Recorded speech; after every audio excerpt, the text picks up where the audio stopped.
नमस्कार मु ज्योतिष प्रशांत आपण को मोर यही टारो कार्ड रीडिंग वीडियो को आपण मानक स्वागत करुच्ची।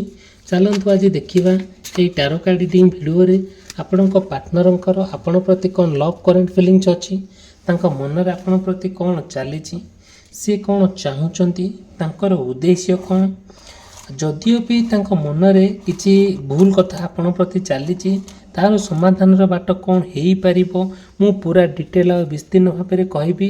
जदि मो वीडियो को आप आरंभ शेष पर्यंत देखुंत अवश्य आप गोटे कनक्लूजन पॉइंट रे पहुँचे आपण पार्टनर कहीं आपण प्रति गोटे अविश्वस्त काम करुँच आउ से आप सतर्क रे केमी गोटे खराब बाट भल बाट को आनीपारे तार तार उपाय कौन हो पार मुझे भिडियो संपूर्ण भाव में कहबी।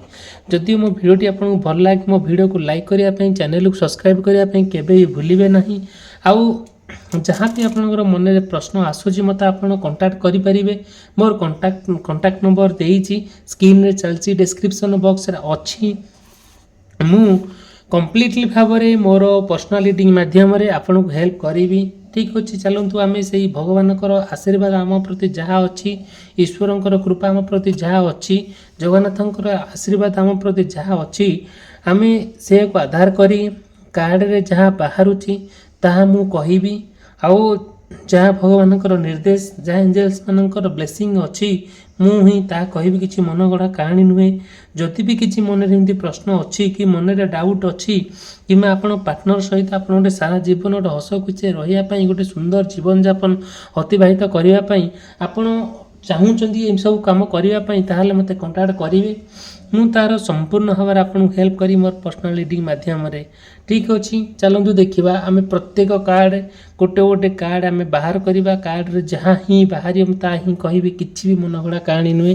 देखु आम फास्ट कार्ड बाहर करवा सेकेंड कार्ड बाहर करवा आपण जहाँ भी भावतु कि आपण मन में जहाँ भी आसूँ प्रश्न ता भी आम कहवा। ठीक अच्छे देखु 3 नंबर कार्ड भी आम बाहर कले 4 नंबर कार्ड भी हम बाहर कले 5 नंबर कार्ड भी हम बाहर कले जहाँ भी बाहर आम ता ही कहवा कि भी नेक्स्ट कार्ड भी बाहर करवा। देखु देखो जदि आपणकर कि पार्टनर मेष राशि होता है कि वृष राशि मिथुन राशि कर्कट राशि होता है ताहले बहुत गुड़े कथा आप सहित कनेक्ट हो पारे मे भी न हो पारे तथापि भी देखा कौन आम भिडियो माने ये कार्ड रे जहाँ भी बाहर ता ही कहवा टे आपण मैंने ध्यान देके शुणिबे मन में भी जहाँ प्रश्न अच्छी आप मत पचारि पारे।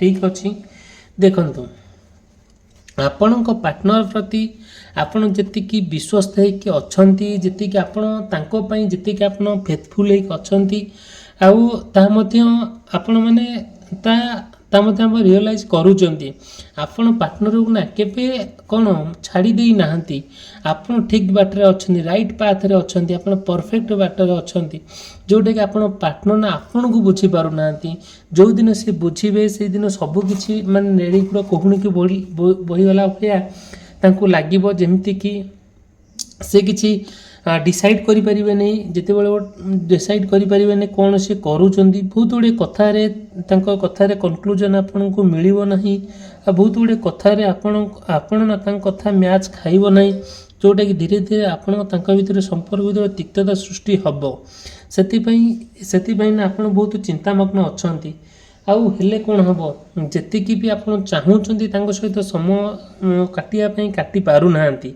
धीरे धीरे आपण पार्टनर को ना जी आप बुझाऊँ से बुझी पारु नाहंती बुझिकी अबुझा भाया होउचंदी बार बार आपण को याडू साडू करी प्रश्न करूचंती जोटा कि आपन को से जिनस सुनले भल लागू नाही तांको सहित गोटे आपण चाहूँगी आपण अंतररू आपण आंतरिकता इच्छा अच्छी सहित गोटे सुंदर जीवन यापन अतिबाहित करवा गोटे माने जमी पार्टनर को आपण पाखुर पाई खुशी होती जमी बहुत निजर कर रखती जमी आपण बहुत आदर कर रखती प्रति बहुत स्नेह श्रद्धा सम्मान सहकार आपण ग्रहण कर नहीं जाती मन रे मन मिसई हाथ रे हाथ मिसई आउ हृदय हृदय मिसई आपण सारा जीवन रही आपण पूरा डिसाइड करिसंती जोटा कि ଆଉ ଚାହୁଁଛନ୍ତି କି ତାଙ୍କ ସହିତ ଗୋଟେ ଭଲ ବନ୍ଧୁତା ସୃଷ୍ଟି ହୁଏ ବୋଲି, କିନ୍ତୁ ସେମିତି କାହିଁକି ହେଉଛି ମାନେ ତା ଠିକ୍ଠାକ୍ ହେଇପାରୁନି। ଆପଣ ଯେତିକି ମନରେ ଭାବୁଛନ୍ତି ତାହା ହେଇପାରୁନି, ମନ କଥା ମନେ ରହିଯାଉଛି ଆଶାରେ। ଆଉ ଯେତିକି ଆପଣ ପାର୍ଟନରକୁ ନେଇକି ଯେତିକି କଥା ଚିନ୍ତା କରୁଛନ୍ତି, ଆଶା କରୁଛନ୍ତି, ଆଶାରେ ରହିଯାଉଛି, କିଛି ହେଇପାରୁନି। ଆପଣଙ୍କୁ ସତେ ଯେମିତି ଆପଣଙ୍କୁ ବହୁତ କଷ୍ଟ ଲାଗୁଛି। ଯେଉଁ କଷ୍ଟର ଅର୍ଥଟାକୁ ଆପଣଙ୍କ ପାର୍ଟନର ବୁଝିବା ପାଇଁ ତାଙ୍କୁ ଟିକେ ସମୟ ଲାଗିଯାଉଛି କି ବୁଝି ବି ପାରୁନାହାନ୍ତି। ଆପଣ ଯେତେ ପ୍ରକାର କହିଲେ ବି ସେ ସେତିକି ବୁଝିପାରୁନାହାନ୍ତି। ଧୀରେ ଧୀରେ ଆପଣଙ୍କ ପାର୍ଟନର ନା ଆପଣ ପାଇଁ ଯେତିକି ଫେଥଫୁଲ୍ ହେଇପାରୁନାହାନ୍ତି, ସେତିକି ମାନେ କ'ଣ ସେତିକି ଆପଣଙ୍କ ସହିତ ସେ ବିଶ୍ୱସ୍ତ ହେଇପାରୁନାହାନ୍ତି। ଆପଣ ଚାହୁଁଛନ୍ତି ତାଙ୍କ ସହିତ ପୁରା କନେକ୍ଟ ହେଇକି ରହିବା ପାଇଁ, ତାଙ୍କ ସହିତ ବହୁତ କ୍ଲୋଜ୍ ହେଇକି ରହିବା ପାଇଁ, ତାଙ୍କ ପ୍ରତି ଯେଉଁ ଅହେତୁକ ଭଲ ପାଇବା ଶ୍ରଦ୍ଧା ଅଛି ସେଇଟା ଆପଣ ଆହୁରି ତାଙ୍କ ସହିତ ଗୋଟେ ଏନ୍ଜୟଫୁଲ୍ ଲାଇଫ୍ ମାନେ ବିତେଇବା ପାଇଁ ଆପଣ ଚାହାନ୍ତି, ଯେଉଁଟାକି ସେ ମାନେ ଗୋଟେ ଇମୋସନାଲି ଆପଣଙ୍କ ସହିତ ଜଡ଼ିତ ହେଇପାରୁନାହାନ୍ତି। ଯେହେତୁ ଗୋଟେ ମଣିଷ, ଆମମାନେ ସାଧାରଣ ମଣିଷ, ଜଣେ ହାଡ଼ ମାଂସ ରକ୍ତଧାରୀ ମଣିଷ, ଆଉ ଆପଣଙ୍କର ବି ଗୋଟେ ଇମୋସନ୍ ତାଙ୍କ ପ୍ରତି ଅଛି, ଗୋଟେ ଭଲ ପାଇବା ଅଛି, ଗୋଟେ ଆନ୍ତରିକତା ଅଛି। ସେ ଜିନିଷକୁ ଆପଣ ନା ଯେତିକି ରିଅଲାଇଜ୍ ମାନେ କରୁଛନ୍ତି, ବଟ୍ ଆପଣଙ୍କ ପାର୍ଟନର ସେତିକି ରିଅଲାଇଜ୍ କରିପାରୁନାହାନ୍ତି। ଧୀରେ ଧୀରେ ଆପଣ ସେ କଥାକୁ ନେଇକି ବହୁତ ଚିନ୍ତାମଗ୍ନ ଅଛନ୍ତି, ସେଥିପାଇଁ ଆପଣ ବହୁତ କଷ୍ଟ ମଧ୍ୟ ପାଉଛନ୍ତି। ଆଉ ଯେତେବେଳେ ଗୋଟେ ମଣିଷ ମାନସିକ ସ୍ତରରେ ବହୁତ କଷ୍ଟ ପାଏ, ସେ ସେଇ କଷ୍ଟଟାକୁ ସହିବା ପାଇଁ ତାକୁ ମାନେ ମାଟି ତଳୁ ପାଦ ଖସିଯାଏ। ତେଣୁକରି ଆପଣ ଯେତିକି ତାଙ୍କ ସହିତ ମାନେ କନେକ୍ଟ ହେଇକି ରହିବା ପାଇଁ, ଯେତିକି ଜଡ଼ିତ ହେଇକି ରହିବା ପାଇଁ ଚାହୁଁଛନ୍ତି, ରହିପାରୁନାହାନ୍ତି। ଧୀରେ ଧୀରେ ଆପଣ ଆପଣଙ୍କ ପାର୍ଟନରଙ୍କୁ ଛାଡ଼ି ବି ପାରୁନାହାନ୍ତି। ଆଉ ତାଙ୍କଠାରୁ ଦୂରେଇ ଗଲେ ବି ଆପଣଙ୍କୁ ପୁରା ପାଗଳ ଭଳି ଲାଗୁଛି, ପୁରା ଲାଗୁଛି କି ଯେମିତି ପୁରା ମୁଣ୍ଡ ଖରାପ ହେଇଯାଇଛି, ଦେହରୁ ରକ୍ତ ଶୁଖି ଯାଉଛି, ଏମିତି ଆପଣଙ୍କୁ ଫିଲ୍ ହେଉଛି। ଧୀରେ ଧୀରେ ଆପଣଙ୍କ ବହୁତ କ୍ଷତିଗ୍ରସ୍ତ ହେଇଯାଉଛି। ମଣିଷ ଆପଣ ଭାବି ପାରୁନାହାନ୍ତି ଏମିତି କାହିଁକି ହେଇଯାଉଛି। ଦେଖନ୍ତୁ, ଯଦି ବି ଆପଣଙ୍କ ପାର୍ଟନରଙ୍କର କନ୍ୟା ରାଶି, ତୁଳା ରାଶି, ବିଛା ରାଶି, ଧନୁ ରାଶି, ମକର ରାଶି, କୁମ୍ଭ ରାଶି ଏବଂ ମୀନ ରାଶି ହୋଇଥାଏ, ଏଇ ବ୍ୟକ୍ତିବିଶେଷମାନଙ୍କର ତାଙ୍କର କିଛି କିଛି ଫିଲିଙ୍ଗସ୍ ଅଲଗା ଥାଏ, ଯେଉଁଟାକି ଆପଣ ଯେତିକି ଇମୋସନାଲି ତାଙ୍କ ସହିତ ଜଡ଼ିତ ହେବାକୁ ଚାହୁଁଛନ୍ତି ସେତିକି ହେଇପାରୁନାହାନ୍ତି। ଆଉ ସିଏ ବି ସେତିକି ଆପଣଙ୍କୁ ଯେତିକି ଯେଉଁ ନଜରରେ ଦେଖିବା କଥା ବି ସେ ନଜରରେ ସେ ଦେଖିପାରୁନାହାନ୍ତି। ଧୀରେ ଧୀରେ ଆପଣଙ୍କ ପାର୍ଟନର ନା ଯେତିକି ମାନେ ଆପଣଙ୍କୁ ଯେତିକି ଇମ୍ପୋର୍ଟାନ୍ସ ଦେବା କଥା ଦେଉନାହାନ୍ତି। ଧୀରେ ଧୀରେ ଆପଣ ତାଙ୍କଠାରୁ ଯେତିକି ଆଶା କରୁଛନ୍ତି ସେଇଟା ଠିକ୍ଠାକ୍ ହେଇପାରୁନି। ପୁରା ଜୀବନରେ ହାହାକାର ଦେଖାଦେଉଛି, ନୈରାଶ୍ୟବାଦ ଦେଖାଦେଉଛି, ଯେଉଁଟାକି ଆପଣ କ'ଣ କରାଯିବ। ଆପଣ ଯେତିକି ପଜିଟିଭ୍ ମାଇଣ୍ଡ ନେଇକି ତାଙ୍କ ସହିତ ଗୋଟେ ମାନେ ଚଳିବା ପାଇଁ, ତାଙ୍କ ସହିତ ଗୋଟେ ରହିବା ପାଇଁ ଚାହୁଁଛନ୍ତି, ସେତିକି ରହିପାରୁନାହାନ୍ତି। ଭାରି କଷ୍ଟ ବି ଲାଗୁଛି। ଧୀରେ ଧୀରେ ଏଇ କଥାକୁ ନେଇକି ବହୁତ ମାନେ ନିଜକୁ ବହୁତ ସାକ୍ରିଫାଇସ୍ କରିବାକୁ ପଡ଼ୁଛି। ଆଉ କ'ଣ କରାଯିବ। ଆପଣଙ୍କର ଭଲ ପାଇବା ସେତିକି ପବିତ୍ରତା ଅଛି ବୋଲି ତାଙ୍କ ପାଇଁ ଆପଣ ସାକ୍ରିଫାଇସ୍ କରିବା ପାଇଁ ଆପଣଙ୍କର ଇଚ୍ଛା ହେଉଛି। ଆଉ ତାଙ୍କ ସହିତ ହାତରେ ହାତ ମିଶାଇ, ମନରେ ମନ ମିଶାଇ ଯିବା ପାଇଁ, ଆଉ ଅନ୍ତର କହୁଛି, ଆପଣଙ୍କର ହୃଦୟ କହୁଛି, ଆପଣଙ୍କର ରକ୍ତରେ ଯେମିତି ଲେଖା ହେଇଛି, ଆଉ ମାନେ କ'ଣ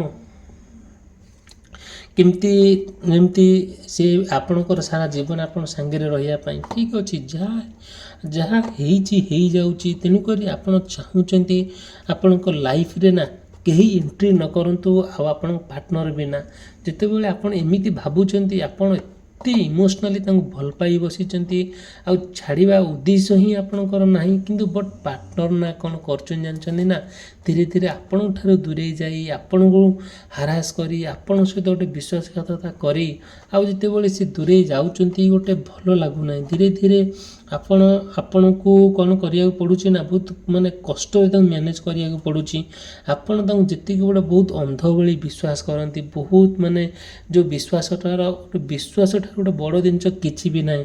ସେ ବିଶ୍ୱାସର ବିଷ ସେ ଦେଇଦିଅନ୍ତି। ଧୀରେ ଧୀରେ ମଣିଷ ଯେତେବେଳେ ଏମିତି ହେଇଯାଉଛି, ଏମିତି କିଛି ପ୍ରୋବ୍ଲେମ୍ ତା'ର କ୍ରିଏଟ୍ ହେଉଛି, ସେଥିପାଇଁ ନା ବହୁତ କଷ୍ଟ ଆପଣଙ୍କୁ ଫିଲ୍ କରିବାକୁ ପଡ଼ୁଛି। ଦେଖନ୍ତୁ ଧୀରେ ଧୀରେ ଆପଣଙ୍କର ମନ ଆଉ ଆନ୍ତରିକତା ଇଚ୍ଛା ଯେ ଆପଣଙ୍କ ପାର୍ଟନର ସହିତ କ'ଣ କରିବା ପାଇଁ ଜାଣିଛନ୍ତି ନା, କିଛି କିଛି ନୂଆ ଜିନିଷ ସେଲିବ୍ରେସନ୍ କରିବା ପାଇଁ ଆପଣ ପ୍ରେମର ଇଚ୍ଛାଟାକୁ ମାନେ ଭଲ ପାଇବାଟାକୁ ଗୋଟେ ଏନ୍ଜୟଫୁଲ୍ ଲାଇଫ୍ଟାକୁ ଗୋଟେ ରୋମାନ୍ସଟାକୁ ଆପଣ ସେଲିବ୍ରେସନ୍ କରିବାକୁ ଚାହାନ୍ତି। କେଉଁଠି ଗୋଟେ ଭଲ ରେଷ୍ଟୁରାଣ୍ଟ ହେଉ କିମ୍ବା ମନ୍ଦିର ହେଉ କିମ୍ବା ମାନେ କଲେଜ ହେଉ କିମ୍ବା କୌଣସି ୱାର୍କିଂ ପ୍ଲେସ୍ ହେଉ, ଆପଣ ଚାହୁଁଛନ୍ତି ସେଥିରେ ନା ଆପଣ ପାର୍ଟନରକୁ ବହୁତ ପାଖରୁ ପାଇବା ପାଇଁ, ବହୁତ ମାନେ ତାଙ୍କୁ ନିଜର କରି ରଖିବା ପାଇଁ ଏସବୁ ଜିନିଷ ପ୍ରତି ଆପଣ ବହୁତ ଧ୍ୟାନ ହିଁ ଦିଅନ୍ତି। ଧୀରେ ଧୀରେ ଆପଣଙ୍କ ପାର୍ଟନର ଯେତିକି ଆପଣଙ୍କୁ ମାନେ ସୁବିଧା ସୁଯୋଗ ଦିଅନ୍ତି ନାହିଁ, ଆପଣ ସେଥିପାଇଁ ଆପଣ ସେ କଥାକୁ ନେଇକି ବହୁତ ରିଗ୍ରେଟିଭ୍ ଫିଲ୍ କରନ୍ତି।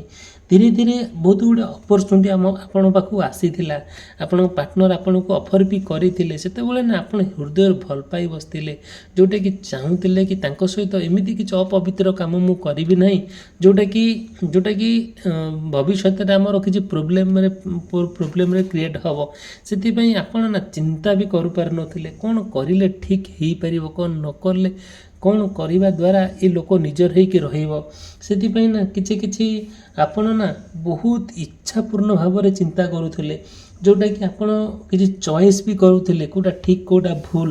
ଆଉ ସବୁବେଳେ ଆପଣ କ'ଣ କରୁଥିଲେ ନା ବର୍ଣ୍ଣନା କରୁଥିଲେ, ଡେସ୍କ୍ରାଇବ୍ କରୁଥିଲେ ଆଉ ପାର୍ଟନରଙ୍କର ଯାହା ଯାହା ସବୁ ହେଉଛି, ଯାହା ଯାହା ସେ କରୁଛନ୍ତି ଆଉ ଠିକ୍ କରୁଛନ୍ତି କି ଭୁଲ କରୁଛନ୍ତି, ତାଙ୍କର ପ୍ରତ୍ୟେକ ଜିନିଷ ଆପଣ ତାରିଫ ବି କରନ୍ତି। ଧୀରେ ଧୀରେ ଆପଣ ତାଙ୍କ ସହିତ ଇମୋସନାଲି ଗୋଟେ କନେକ୍ଟ ହେଇକି ରହିବା ପାଇଁ ଆପଣଙ୍କର ଆନ୍ତରିକତା ଇଚ୍ଛା ଥାଏ। ସବୁବେଳେ ନା ସେ ଗୋଟେ ଯାହା ବି ତାଙ୍କର ଚାଲିରେ, ତାଙ୍କ ଚାଲିଚଳନରେ, ତାଙ୍କର କଥାବାର୍ତ୍ତାରେ, ଆଚାର ବ୍ୟବହାରରେ ସମ୍ପୂର୍ଣ୍ଣ ଭାବରେ ଆପଣ ତାରିଫ କରନ୍ତି। ତାଙ୍କର ସୁନ୍ଦର କଥା ଆପଣଙ୍କୁ ଶୁଣିବାକୁ ବହୁତ ଭଲ ଲାଗେ। ଆଉ ସବୁବେଳେ ନା ସେ ଗୋଟେ ଇମୋସନାଲି ଆପଣଙ୍କ ସହିତ କନେକ୍ଟ ହେଇକି ରହିବା ପାଇଁ ସିଏ ଚାହାନ୍ତି। ଆପଣଙ୍କର ଆନ୍ତରିକତା ଇଚ୍ଛା କେବେ ନା କେବେ ତାଙ୍କର ଗୋଟେ ଦୁଃଖପୂର୍ଣ୍ଣ କଥା କହିଦେଲା ପରେ ଆପଣ ବହୁତ କାନ୍ଦି ବି ପକାନ୍ତି, ବହୁତ କଷ୍ଟ ବି ଆପଣଙ୍କୁ ଫିଲ୍ କରିବାକୁ ପଡ଼େ। ଯେଉଁଟାକି ଯେଉଁ କଷ୍ଟରେ ନା ଆପଣଙ୍କର ଲକ୍ଷ୍ୟ ଥାଏ କି ହଁ ଏଇ କଷ୍ଟ ଯେତେବେଳେ ଆପଣଙ୍କ ପାର୍ଟନର ଆପଣଙ୍କୁ କହୁଛି କି ହଁ ଏଇଭଳିଆ କଷ୍ଟ ମୋତେ ହେଉଛି, ମୋର ଆନ୍ତରିକତା ଇଚ୍ଛା ଅଛି, ସେ କଷ୍ଟକୁ ଆପଣ ନିଜେ ରିଅଲାଇଜ୍ କରୁଛନ୍ତି। ଧୀରେ ଧୀରେ ମାନେ ଯେମିତିକି ଆପଣଙ୍କୁ ଲାଗୁଛି ସତେ ଯେମିତି କିଛି ନା କିଛି ଗୋଟେ କ'ଣ ବଡ଼ ପରିବର୍ତ୍ତନ ହେବାକୁ ଯାଉଛି ମାନେ ଲାଇଫରେ। ସେଥିପାଇଁ ନା ଆପଣ ମାନେ ସେ କଥାକୁ ବହୁତ ଭାବନ୍ତି, ବହୁତ ଓଭର ଥିଙ୍କିଂ କରନ୍ତି, ଚିନ୍ତା କରନ୍ତି ଆଉ ଭାବି ବି ପାରନ୍ତି ନାହିଁ କ'ଣ କଲେ ଠିକ୍ ହେଇପାରିବ। ଆଉ ସେଥିପାଇଁ ବହୁତ ଚିନ୍ତାମଗ୍ନ ଥାନ୍ତି ଆପଣ। ଧୀରେ ଧୀରେ ନା ଆପଣଙ୍କର ମାନେ ଯେଉଁ ସ୍ୱପ୍ନ ଦେଖିଥାନ୍ତି ଆପଣଙ୍କ ପାର୍ଟନରକୁ ନେଇକି ଯେ ଆଉ ଗୋଟେ ଲକ୍ଷ୍ୟସ୍ଥଳରେ ପହଞ୍ଚିବା, ଗୋଟେ ସୁନ୍ଦର ପ୍ଲେସ୍ରେ ପହଞ୍ଚିବା, ଗୋଟେ ଯେଉଁ ସ୍ୱପ୍ନ ଦେଖିଥିଲେ ସେ ସ୍ୱପ୍ନ କେବେ ସତ ହେବ ଆପଣ ଭାବି ବି ନଥିଲେ। ଆଉ କିନ୍ତୁ ସେ ସ୍ୱପ୍ନରେ ରହିଯାଉଛି। ତେଣୁକରି ସେଥିପାଇଁ ନା ଆପଣ ଆହୁରି ଚିନ୍ତାମଗ୍ନ ହେଇଯାଉଛନ୍ତି। କିନ୍ତୁ ଆପଣଙ୍କର ଯେଉଁ ଇଣ୍ଟ୍ୟୁସନ୍ ଅଛି, ଯେଉଁ ଅନ୍ତରର ଇଚ୍ଛା ଅଛି, ଯେଉଁ ଜାଣିବାର ଇଚ୍ଛା ଅଛି, କାହିଁକି ଏମିତି ଧୀରେ ଧୀରେ ପାର୍ଟନର ବଦଳି ଯାଉଛନ୍ତି, ଆଉ ଏମିତି କାହିଁକି ତାଙ୍କ ବିନା ମୋ ଜୀବନ କାହିଁକି ନାରଖାର ହେଇଯାଉଛି, କାହିଁକି ବହୁତ ତଳିନ୍ତଳାନ୍ତ ହେଇଯାଉଛି। ଆଉ ସେଥିପାଇଁ ଆପଣ ଏ କଥାକୁ ନେଇକି ବହୁତ ଚିନ୍ତାମଗ୍ନ ଅଛନ୍ତି ସତ, କିନ୍ତୁ ଯେତେବେଳେ ଏ କଥା ଭାବିଲା ବେଳକୁ ଗୋଟେ ପ୍ରି ଇମୋସନ୍ ହେଇଯାଉଛନ୍ତି। ମାନେ ଯେତେବେଳେ ମଣିଷ ଗୋଟେ ଇମୋସନାଲି କନେକ୍ଟ ହୁଏ ନା ଜଣଙ୍କ ସାଥିରେ, ସେ ତା ହୃଦୟରୁ ସବୁ କଥା ବାହାରିଯାଏ, ହୃଦୟରୁ ଭଲ ପାଇବା ଆସିଯାଇଥାଏ, ଯେଉଁଟାକି ଭାବି ହେବ ନାହିଁ। ଗୋଟେ ମଣିଷ ଏତେ ବିଶ୍ୱସ୍ତ, ଏତେ ଭଲ ପାଇବାଟା ଆଦରତା ଆସିଯାଇଥାଏ। ସେଥିପାଇଁ ନା ବହୁତ ଗୁଡ଼ିଏ କଥାଟାକୁ ନା ଆପଣ ମାନେ କମ୍ପ୍ଲିଟଲି ଭାବରେ ଆପଣଙ୍କର ଯେଉଁ କଷ୍ଟଟା ଥାଏ ମାନେ ସେଟା ରିଲିଜ୍ କରିବା ପାଇଁ ଆପଣ ଟ୍ରାଏ କରନ୍ତି। ଆଉ ସବୁବେଳେ ନା ଗୋଟେ ସେ କଥାକୁ ନେଇକି, ସେ ଇମୋସନ୍କୁ ନେଇକି ବହୁତ ଡିପ୍ରେସନ୍ ଲେଭେଲକୁ ପଳାନ୍ତି। ଆପଣ ଇନର୍ କନଫ୍ୟୁଜନ୍ ହୁଏ, ଆପଣ ହୃଦୟ ଭିତରେ ଆପଣ ହାର୍ଟଲି ଆପଣ କନଫ୍ୟୁଜ୍ ହେଇଯାଆନ୍ତି, କ'ଣ କଲେ ଠିକ୍ ହେଇପାରିବ। ଆଉ ସେଥିପାଇଁ ନା ଆପଣଙ୍କୁ ବହୁତ ଗୁଡ଼ିଏ କଥାକୁ ଚିନ୍ତାମଗ୍ନ ଥାଇକି କିଛି ଡିସିସନ୍ ନେଇପାରନ୍ତି ନାହିଁ। ଧୀରେ ଧୀରେ ଆପଣ ବହୁତ ଗୁଡ଼ିଏ କଥା ଅଛି ଯେଉଁଟାକି ଆପଣ କାହାକୁ କହିପାରନ୍ତି ନାହିଁ କି ନିଜେ ବି ସହିପାରନ୍ତି ନାହିଁ। ଖାଲି ମାନେ କ'ଣ ଯେମିତିକି ଆପଣ ଏତେ ଦୁଃଖରେ ଆଉ ଭାଙ୍ଗି ପଡ଼ନ୍ତି, ମାନେ ଯେମିତିକି ଆମେ କହିବା ଗୋଟେ ଧୂପର ନିଆଁ ଯେମିତି ଧୀରେ ଧୀରେ ଜଳିଥାଏ, ଆପଣ ସେମିତି ଦୁଃଖରେ ବହୁତ ଧୀରେ ଧୀରେ ଆପଣ ଭାଙ୍ଗି ପଡ଼ୁଥାନ୍ତି ଆଉ ନିଜେ ସହିପାରୁନାହାନ୍ତି କି କହିପାରୁନାହାନ୍ତି।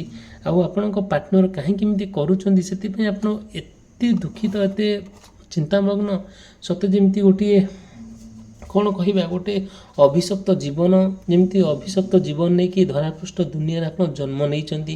ଆପଣ ପାର୍ଟନର ଏମିତି ଦୁଃଖ ଦେବେ, ଏତେ କଷ୍ଟ ଦେବେ ଆପଣ କେବେ ଭାବି ବି ନଥିଲେ। ଯେତେବେଳେ ଆପଣ ସେ କଥାକୁ ରିଅଲାଇଜ୍ କରନ୍ତି ଆପଣଙ୍କୁ ବହୁତ କଷ୍ଟ ହୁଏ, ବହୁତ କଷ୍ଟ ହୁଏ, ଯେଉଁଟାକି ଆପଣ କିଛି ବି କରିପାରନ୍ତିନି। ଆପଣ ଯାହା ପ୍ଲାନ୍ କରନ୍ତି ପ୍ଲାନିଂ କିଛି ବି ପ୍ରୋଗ୍ରେସ୍ ହେଇପାରେ ନାହିଁ। ସତେ ଯେମିତି ଆପଣ କିଛି ବି ଡିସିସନ୍ ନେଇପାରନ୍ତି ନାହିଁ। ଆଉ ଯେଉଁ ଡିସିସନ୍ ଭିତରେ ଆପଣ ରହିଯାଆନ୍ତି, ଆପଣ କିଛି ବି ଆଇଡ଼ିଆ କ୍ରିଏଟ୍ କରିପାରନ୍ତି ନାହିଁ। କାହିଁକି ନା ପୁରା ବହୁତ ଚିନ୍ତା କରନ୍ତି ଆପଣ ପାର୍ଟନରକୁ ନେଇକି, ଆଉ କିଛି ଭାବି ବି ପାରନ୍ତି ନାହିଁ। ଆପଣ ଯେତେବେଳେ ଚାହାନ୍ତି କି ଆପଣ ପାର୍ଟନର ଆପଣଙ୍କୁ ଏତେ ଦୁଃଖ ଦେଉଛନ୍ତି, ଏତେ କଷ୍ଟ ଦେଉଛନ୍ତି, ଆଉ କାହିଁକି ତାଙ୍କ ସହିତ କିଛି କଣ୍ଟାକ୍ଟ ହେଇପାରୁନି, ତାଙ୍କ ସହିତ ଯେତିକି ଚାହିଁଲେ ଖୁସିରେ ଆନନ୍ଦରେ ମିଶିବା କଥା ମିଶି ପାରୁନାହାନ୍ତି। ତାଙ୍କ ସହିତ ସବୁ ଠିକ୍ଠାକ୍ ଥିଲା, ଏବେ ସବୁ ଡିଷ୍ଟର୍ବାନ୍ସ ହେଇଯାଇଛି। ତେଣୁକରି ଏ କଥାକୁ ନେଇକି ବହୁତ ଆହୁରି କଷ୍ଟ ପାଉଛନ୍ତି। ଦେଖନ୍ତୁ, ଯଦିଓ ବି ମୋ ଭିଡ଼ିଓ ଭଲ ଲାଗୁଛି, ମୋ ଭିଡ଼ିଓକୁ ଲାଇକ୍ କରିବା ପାଇଁ, ଚ୍ୟାନେଲକୁ ସବସ୍କ୍ରାଇବ୍ କରିବା ପାଇଁ କେବେ ବି ଭୁଲିବେ ନାହିଁ। ମନରେ ଯାହା ପ୍ରଶ୍ନ ଅଛି ମୋତେ ଆପଣ ପଚାରିବେ, ଆଉ ମୁଁ ମୋର କମ୍ପ୍ଲିଟ୍ ଭାବେ ମୋର ପର୍ସନାଲ୍ ରିଡ଼ିଂ ମାଧ୍ୟମରେ ଆପଣଙ୍କୁ ହେଲ୍ପ କରିବି। ଠିକ୍ ଅଛି, ଭିଡ଼ିଓଟି ସମାପ୍ତ କଲି, ରହିଲି। ଧନ୍ୟବାଦ, ନମସ୍କାର।